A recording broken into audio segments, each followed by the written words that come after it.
Welcome to Psalms of Peace. Today, we are opening a book that many would rather keep closed.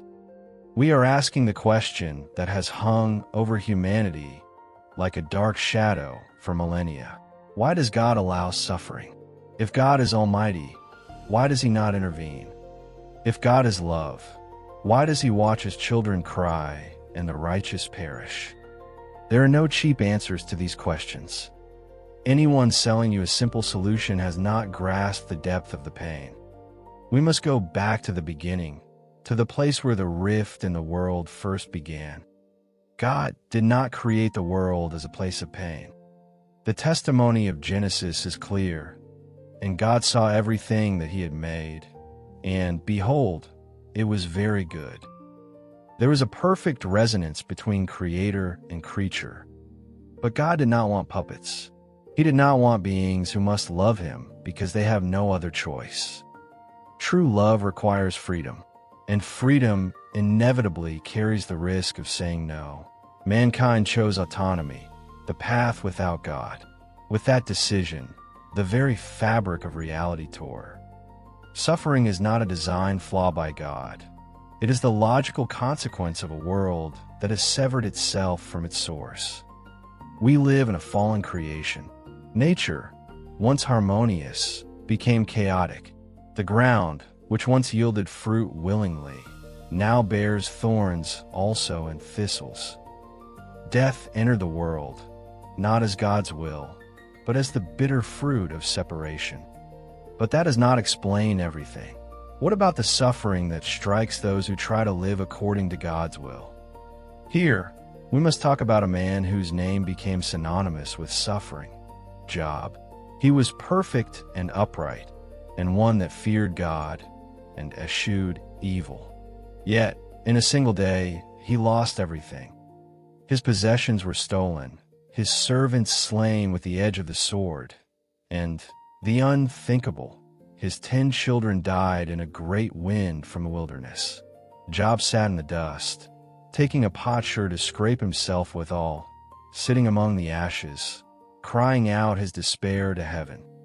His friends came and tried to explain the suffering. They said, "Job, you must have sinned. God is punishing you." This is the logic of religion. Do good, and things go well. Do evil, and things go poorly.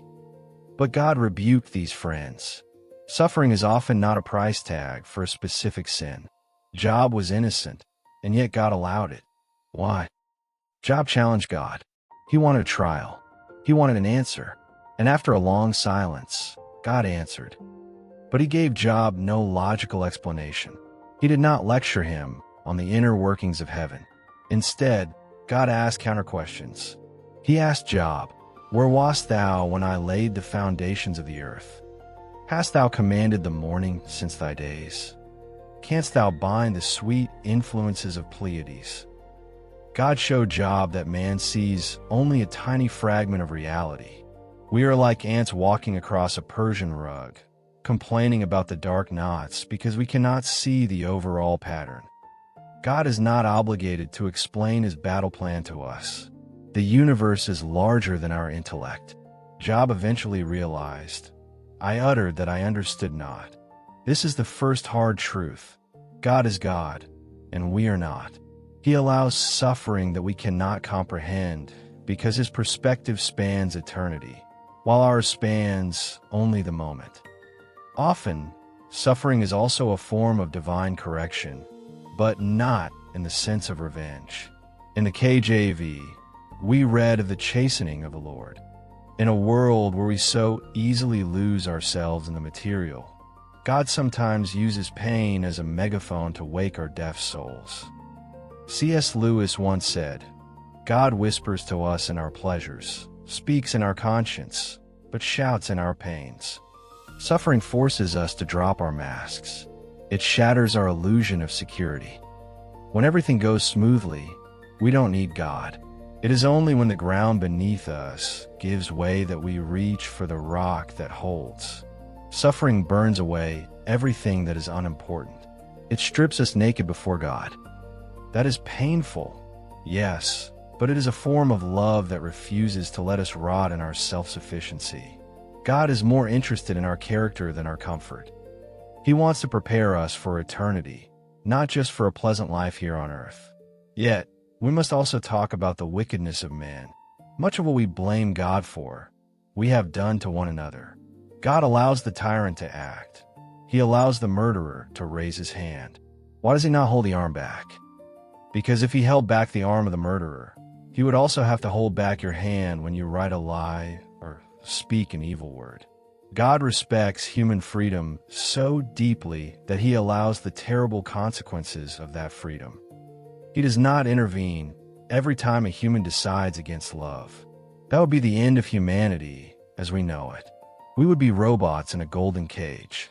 Suffering is the price we pay for a world where real decisions are possible. A world without the possibility of suffering would be a world without the possibility of true, free love. God is not a distant observer sitting in heaven, looking down bored at a suffering earth. In the Psalms, we find the lament, the cry for justice. My God, why hast thou forsaken me? This cry comes from the deepest distress. It shows us that God can handle our lamenting. He does not demand a false piety that smiles the pain away. He wants the truth. He wants us to show him our wounds, even if we do not understand them. The book of Job ends with God blessing Job more than before, but the scars remained. The children he had lost did not come back. Suffering leaves traces that will only be healed in the new world. Here on earth, we must learn to live with the paradox, a God who is love, and a world that lies in darkness. This state of tension is the cross we must carry. But the understanding of freedom and divine silence is only one side of this dark coin. If we dig even deeper, we encounter an image that the Bible uses repeatedly, the furnace. In the scriptures, the prophet Zechariah says, "And I will bring the third part through the fire, and will refine them as silver is refined, and will try them as gold is tried." This is the hard truth about suffering as a tool for refinement. Gold, as it comes from the earth, is impure. It is mixed with rock, with dross, with the worthless. Only the extreme heat of the fire separates the noble from the base. God often uses suffering not to destroy us, but to purify us.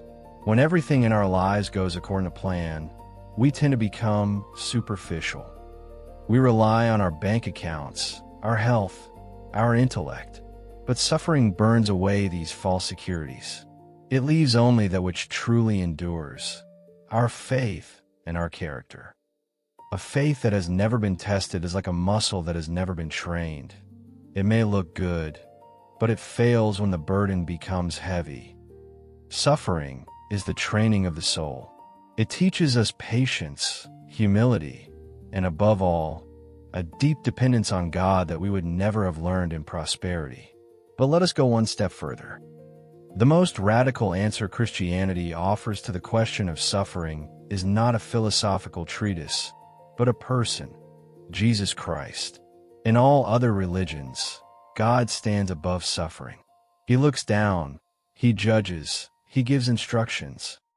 But in the gospel, the unthinkable happens. God lays aside his glory and plunges into the abyss of human pain himself. He is not born as a king in a palace, but in a drafty stable. He experiences hunger, thirst, exhaustion, and the betrayal of his closest friends. At the cross of Calvary, the suffering of God reaches its peak. There hangs not just a good man. There hangs the creator of the universe himself. He allows himself to be mocked, scourged, and pierced with nails. Why? To show us that he is not an uninvolved spectator. If you sit in the dark today, thinking, God does not understand me, then look at the cross. There you find a God who knows your tears because he has wept them himself.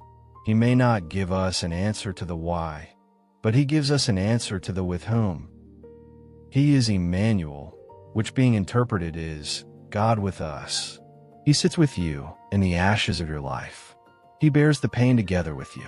The cross is the proof that God has not abolished suffering, not yet, but that he has sanctified it by living through it himself.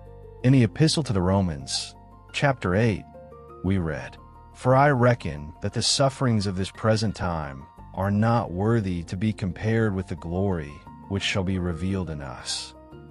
This is the perspective of eternity. Our problem is often that we view life like a short film that ends with death. For God, however, this life is only the preface to a book that never ends. If we suffer for 80 years and then spend an eternity in unimaginable joy, the suffering of this life shrinks to a tiny moment. This sounds harsh to one who is currently in the midst of pain, but it is the only hope that truly carries us. God is preparing us for something so vast that our present pain pales in comparison. He puts our tears into his bottle. No sigh is in vain. No prayer in the dark goes unheard. Suffering is like the shadow in a great painting. Up close, it looks only dark and ugly. But when you step back and see the whole picture, you realize that it is precisely the dark colors that give the light its depth and brilliance. Without Good Friday, there would be no Easter. Without the grave, there would be no resurrection. We must also learn that God often uses suffering to make us channels of his comfort for others. In the second epistle to the Corinthians, it says that God comforteth us in all our tribulation, that we may be able to comfort them which are in any trouble. A person who has never suffered cannot truly comfort one who mourns. Their words often ring hollow, like something out of a textbook. But for one who has walked through the valley of the shadow of death, their mere presence is a blessing. God allows suffering so that we can become angels of comfort for one another. He builds a community of the wounded who support each other. Often, God's answer to your suffering is another person he sends to you, or he sends you to someone who needs your experience now to survive. Finally, we must speak about the end. The Bible does not end with suffering, but with victory. In the book of Revelation, it says, "And God shall wipe away all tears from their eyes, and there shall be no more death, neither sorrow, nor crying, neither shall there be any more pain, for the former things are passed away." That is the goal. We live in the meantime, in the time of the birth pangs of a new world. Creation groans for redemption. The suffering we see is the upheaval of a dying order, but the light is already breaking through the cracks. Faith does not mean having no more questions. Faith means holding out your hand to God, even when it is pitch black. It means saying, like Job, "The Lord gave, and the Lord hath taken away. Blessed be the name of the Lord." This is not blind fatalism, but deep trust in a love that we may not feel at the moment, but which will make everything right in the end. If you are suffering today, know this: you are not forsaken. Your pain is not meaningless. It is part of a larger story that God is writing with you, a story that ends in a shout of joy that will make all the cries of this world forgotten. Stand firm. Hold fast to the promise. The night is far spent. The day is at hand. God allows suffering because he has given us the dignity of freedom. He allows it because he wants to purify us through the fire. He allows it so that we may seek his nearness at the cross. And he allows it to prepare us for a glory that exceeds all our imagination. Until then, his promise is clear. I am with you always, even unto the end of the world. That is enough. It must be enough. In the silence before God, you do not always find the explanation, but you find the peace which passeth all understanding. Trust him. He has overcome the world.